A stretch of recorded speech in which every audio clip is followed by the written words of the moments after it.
As you can see, the different sections that Stephen's created are built up upon round shapes, working with the shape of the head to achieve lots of fluidity, even though we're working with disconnection within the layering. This is why we need to work completely natural full on the surface of the skin, so Stephen can then dictate the rest of that length in towards the shape of the fringe. So you can see there's minimum tension and absolute minimum elevation working through the comb until he gets his desired length that he can start cutting to. Stephen's going to be elevating the hair out 90 degrees from the head on this first section, working with the small teeth of the comb and working until he hits the length on the guide that he's already created. He's going to be working with his fingers and knuckles going horizontally from the center of the head out towards the corner of the head. This will ultimately give him lots of control when he brings the side panel into the middle area that he's just cut, because he can start to choose whether he wants to start elevating his hands away from the head shape and making the length become much longer in length as it goes down towards the side area. So he's able to completely dictate the shape and length with his fingertips and where they're pointing at all times when he's working this guideline. Now that Stephen's finished the external line through the front, we can see that we should have something very balanced and symmetrical, working at the shortest point in the center and the longer point towards the corner. This is a great time to just cross-check anything and visually move the hair around and manipulate it. This length will be the starting point of the flat layering at the back. To create the flat layer at the back, realistically, Stephen wants to work on the outside of his fingers when we're working with lots of length. Imagine that you're working into almost a flat wall. If you were to work on the outside of the fingers, this is also going to help you keep the straight line all the way through the cutting line. The first initial section is on the first side of the head, working in the center.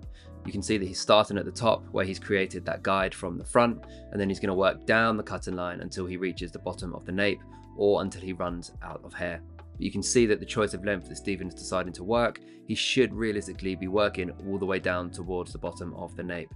So it's important that you get that comb all the way in at the root, put the fingers behind the comb and slowly bring the fingers and comb out together at one. As he's working that last section in front of the disconnected panel, he's being very cautious with the comb to make sure that he's creating tension from the root but not taking any of the hair from the other sections. We can see that on the cross check, we can see that we have that horizontal square shape. If there's any ends to dust off, then this is a good time to do that before moving on to the opposite side.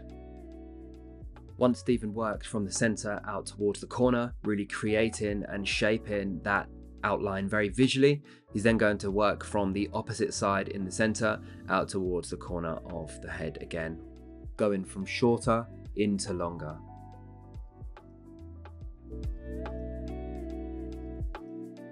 Once Stephen has finished with the wet cutting, we're now going to move on to the drying and styling process and personalization. First and foremost, Stephen added some styling cream into the hair, which is going to help smooth the hair out, add moisture and make it look a little bit more shiny.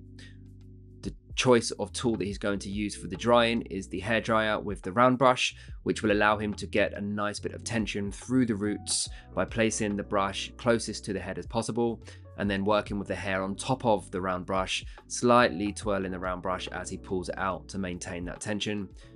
With hairstyles like this, generally speaking, you do want to point cut a lot of the haircut, specifically starting with the layering and then finally moving into the external part of the haircut.